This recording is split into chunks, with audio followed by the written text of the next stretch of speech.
මෙරට වෙඩිතැබීම් හා මිනිස් ඝාතන මෙහෙයවන බොහෝමයක් සංවිධානාත්මක අපරාධකරුවන් රැඳී සිටින්නේ ඩුබයි රාජ්‍යයේ. ඔවුන් මෙලෙස එකිනෙකා මරාකන්නේ කාලයක් තිස්සේ දෙපාර්ශ්වයන් අතර ආරවුල් නිසා ඇති කරගන්නා බද්ධ වෛරය හේතු කොටගෙන. කෙසේ වෙතත් මුදල් කොන්තරාතු මත සිදු කරන මෙම ඝාතන මෙහෙයවන්නන් නීති රැහැනට කොටුවන්නේ ඔවුන් එම ඝාතන මෙහෙයවන්නේ විදේශගතව සැඟවී සිටීම නිසායි. විමර්ශන නිලධාරීන් අනාවරණය කරගෙන ඇත්තේ මිනිස් ඝාතන මෙහෙයවමින් මහා පරිමාණ මද්‍රව්‍ය ජාවාරමේදීමින් සංවිධානාත්මක අපරාධකරුවන් ඇතුළු විවිධ අපරාධවලට සම්බන්ධ වූවන් වැඩි පිරිසක් රැඳී සිටින්නේ ඩුබයි රාජ්‍යයේ බවයි. ඔවුන්ගෙන් බොහෝ දෙනෙකු දුටුතැන අත්අඩංගුවට ගැනීම සඳහා ජාත්‍යන්තර පොලිසිය හරහා රතු නිවේදන නිකුත් කර තිබෙනවා. රතු නිවේදන නිකුත් කළත් එරට සිට මෙරට මෙහෙයවන ඝාතන කොන්තරාත්තුවල තවමත් නිමාවක් දක්නට ලැබෙන්නේ නැහැ. මෙවැනිම වෙඩිතැබීමක් 2024 වසරේ පෙබරවාරි මාසයේදී සිදු වුණා. මෙම වෙඩිතැබීම් දෙක සිදු වුණේ බොරැල්ල හා රාගම පොලිස් වසම් තුළදී. එක් වෙඩිතැබීමක් සිදු වුණේ 2024 වසරේ පෙබරවාරි 21 වනදායි. ඒ මහභාගී පොලිස් වසමෙන් නාදුරන තුවක්කුකරුවන්ගේ ඉලක්කය වී තිබුණේ ඌරුමස් ව්‍යාපාරිකයෙක්. ඔහු ජායල උතුරු බටගම ප්‍රදේශයේ පදිංචි සොනිල් ලැමැත්තෙක්. සොනිල් ලෙස නම් දැරුවත් බොහෝ දෙනෙකු ඔහුව හැඳින්වුවේ ඔක්කුවා යන නමින්. ඔහු වසර ගණනාවක් තිස්සේ ඌරුමස් වෙළඳාමේ නිරත වී සිටියා.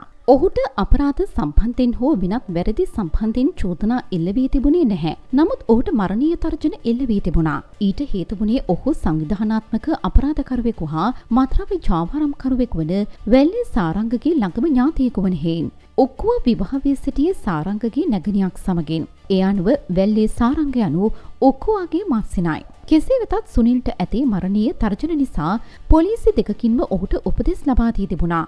ඒ මස්කඩේ වැඩ කටයුතු වලට නිතර නොයන ලෙසයි. ඊට අමතරව මස්සිනාවන වැල්ලේ සාරංගකින්ද ඔහුට ඇති ජීවිත තර්ජන සම්බන්ධයෙන් උපදෙස් ලැබී තිබුණා. නමුත් සුනිල් හෙවත් ඔක්කුවා ඒ කිසිවක් ගණනකට නොගෙන මස්කඩේ ව්‍යාපාර කටයුතු වලට එක් වී සිටියා. වැල්ලේ සාරංගද සිටින්නේ ඩුබයි රාජ්‍යයේ. ඔහු සිය මස්සිනාට උපදෙස් දෙන්නේ ඩුබයි රාජ්‍යයේ සිටයි. සුනිල්ට එලෙස මරණීය තර්ජන එල්ල වුණේ ඩුබයි රාජ්‍යයේ රැඳී සිටින තවත් සංවිධානාත්මක අපරාධකරුවෙකුගෙන්. ඒ සංවිධානාත්මක අපරාධකරුවෙකු හා මත්ද්‍රව්‍ය ජාවාරම්කරුවෙකු වන ඩුබයි නිපුණ නැමැත්තාගෙන්. ඩුබයි නිපුණකෙත් වැල්ලේ සාරංගකෙත් ගෙටුම ඇතිවන්නේ වසර කිහිපයකට පෙර සිටයි.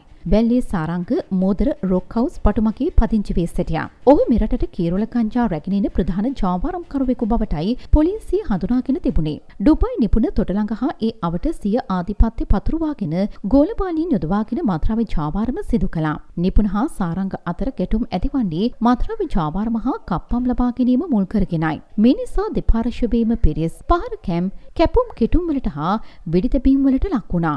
අපරාධ හා මත්ද්‍රව්‍ය මැඩලීමේ අරමුණින් මෙරට ආරක්ෂක අංශ සිදු කරන මෙහෙයුම් සමග මොවුන් ඩුබයි රාජ්‍යයේ වෙත පලා ගියා. සාරංගකේත් නිපුණකේත් ආරවුල වඩා තීව්‍ර වන්නේ සාරංගකේ සමීපතමයෙකු කපා කොටා ඝාතනය කිරීමත් සමගින්. ඉන් කෝපයට පත්වන සාරංග එම ක්‍රියාව නිපුණගේ වැඩක් බවට සිතාගත්තා. ඒ අනුව සිය සමීපතමයා ඝාතනය කිරීමට පැමිණි දෙතුන් දෙනා ඉලක්ක කරගනිමින් ඔහු සිය ගෝලබාලින් ඩුබයි සිට මෙහෙයවනු ලැබුවා.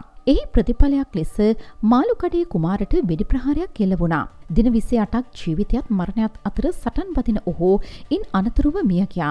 කුමාරගේ මරණය ඩුබයි නිපුණගේ දැඩි කෝපයට හේතු වුණා. ඒ කුමාර ඔහුගේ නැන්දනියගේ සැමියා වීම නිසා තම ඥාතියාට පරිස්සමින් ජීවත් වන ලෙසත් නිවසින් පිටතට නොයන ලෙසත් ඩුබයි නිපුණ දුරකථනය ඔස්සේ කුමාරට උපදෙස් ලබා දී තිබුණා. එම ඝාතනය වැල්ලේ සාරංග විසින් මෙහෙයවා ඇති බවට නිපුණට දැනගන්නට ලැබුණා. ඒ සමග ඔහු තුළ වූ කෝපය ඉහවහා ගියා.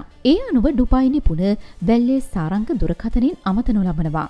කුමාර මරපු එකට මං ඔබේ මස්සිනාව මරනවා. නිපුණ වැල්ලේ සාරංගට පැවසුවා. එහෙත් ඊට සෙකන්ඩ් වන්නටද සාරංග කැමති වුණේ නැහැ.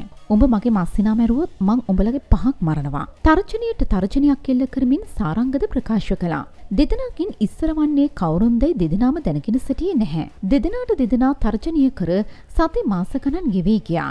ඒ අනුව දෙපාර්ශ්වයේම සිටුවේ ජීවිත තර්ජන 5 වී ගොස් ඇති බවයි. ඒ අතරතුර මෝදර ප්‍රදේශීය අවන්හලක කළමනාකාරවරයෙකු ඉලක්ක කරගෙන නාදුරන තුවක්කුකරුවන් වෙඩි ප්‍රහාරයක් එල්ල කළා. ඒ 2024 වසරේ පෙබරවාරි 13 වනදායි. මෝදර වීදියේ ප්‍රදේශයේදී සිදු කළ වෙඩිතැබීමෙන් තුවාල ලබා තිබුණේ කොළඹ 14 මහවත්ත ප්‍රදේශයේ පදිංචි 51 හැවිරිදි පුද්ගලයෙක්. ඔහු මෝදර වීදියේ අවන්හලක කළමනාකරු වශයෙන් සේවය කළා. ඔහු එම අවන්හලේ ගේට්ටුව අසල සිටියේදී මෝටර රථයකින් පැමිණි නාඳුනන පුද්ගලින් ඔහුට වෙඩි තබා පලා ගියා. ඒ සඳහා පිස්තෝල අවියක් භාවිතා කර තිබුණා. තුවාලකරුගේ දකුණු උරහිස්සට බෙල්ලට හා පාදයකට වෙඩි වැදී තිබුණා. පොලිස් විමර්ශනයේදී අනාවරණය වුණේ ඔහු වැල්ලේ සාරංගගේ හිතවතෙකු බවයි. මෙම වෙඩි ප්‍රහාරය පිටුපස සිටින්නේ ඩුබායි නිපුණ බවට සැකකරන තොරතුරු වාර්තා වුණා. වෙඩි තැබීම සිදු වී දින 3කට පසුව එනම් 2024 වසරේ පෙබරවාරි 16 වනදා මෝදර ලිල්ලම ප්‍රදේශයේදී තවත් වෙඩි තැබීමක් සිදු වුණා. විමර්ශන නිලධාරීන් සැකකලේ අමන්හලේ කළමනාකරුට වෙඩි තැබීමේ සිද්ධියට ප්‍රතිප්‍රහාරයක් ලෙස එම වෙඩි තැබීම සිදු කරන්නට ඇති බවයි. ඒ අතර වාරයේදී පොලිසිය විසින් පුද්ගලයෙකු අත්අඩංගුවට ගන්නවා. ඔහුගෙන් කළ ප්‍රශ්න කිරීමේදී අනාවරණය වුණේ ඔහු ඩුබායි රාජ්‍යයේ සිටින සංවිධානාත්මක අපරාධකරුවෙකු හා මාත්‍රාවේ ජාවාරම්කරුවෙකු වන වැල්ලේ සාරංග සමග සම්බන්ධකම් පවත්වා ඇති බවයි. 2007 වසරේ සිට 2013 වසර දක්වා ඔහු ශ්‍රී ලංකා පාබල හමුදාවේ සේවය කර තිබුණා. හමුදා සේවයෙන් ඉවත් වීමෙන් අනතුරුවයි ඔහු වැල්ලේ සාරංග සමග සම්බන්ධතා පවත්වා තිබුණේ. මෝදර ලිල්ලම ප්‍රදේශයේ සිදු වූ වෙඩි තැබීමට මොහු ආධාර අනුබල ලබා දී ඇති බවටද පොලිස් විමර්ශනවලදී අනාවරණය වුණා.